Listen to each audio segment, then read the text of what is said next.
Hi, Edward Reformina here, and in this video gusto kong i-share sa iyo yung nakikita kong dalawang reasons kung bakit yung ibang mga networker ay nagfe-fail sa kanilang business. Okay? So, unang reason, they join and they don't do anything.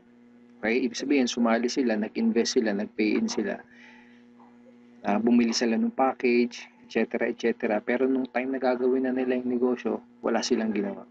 Okay? Siguro nabaliw lang sila or siguro nagustuhan lang nila yung presentation pero yun, nag-join lang sila pero wala silang ginawa. So yun yung isang main reason. Pangalawang reason, okay?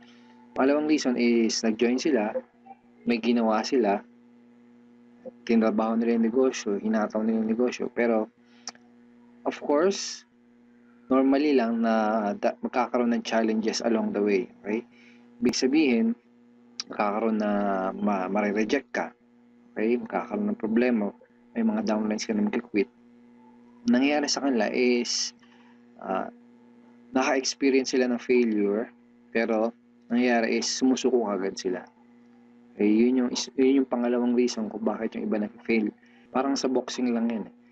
Okay? Kung gusto mong maging champion, kailangan i-expect mo na kapag lumabang ka, pumunta ka dun sa ring, kailangan i-expect mo na masasapak ka, ma-uppercut ka, pwedeng ma-knockout ka.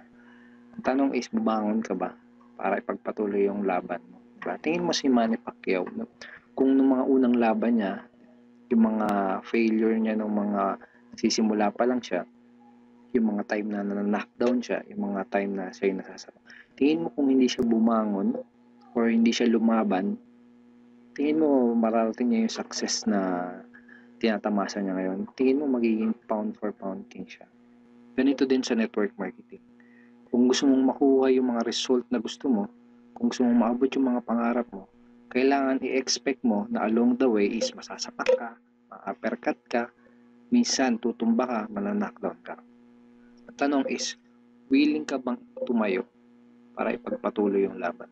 Willing ka bang tumayo para talagang maabot yung mga goals, mga pangarap, tsaka yung mga results na gusto mo sa buhay? Ngayon gusto kong tanungin mo yung sarili mo kung ano ba yung mga reason bakit mo ginagawa yung negosyo na to. Okay? Ano ba yung mga reason kung bakit ka babangon pabalik kahit na may mga pagsubok na dumating sa negosyo mo? Ano yung mga reason na yun? Mga reasons mo kasi, yung mga reasons mo kung bakit mo ginagawa yung negosyo, yung tinatawag nating why, yun yung mga magpapabangon sa'yo pabalik sa laban. This is my thought for the day. And if you want more tips about network marketing, go ahead and visit my blog www.edwardreformina.com or simply click the link below. So have a great day and thank you so much for watching this video. Bye-bye.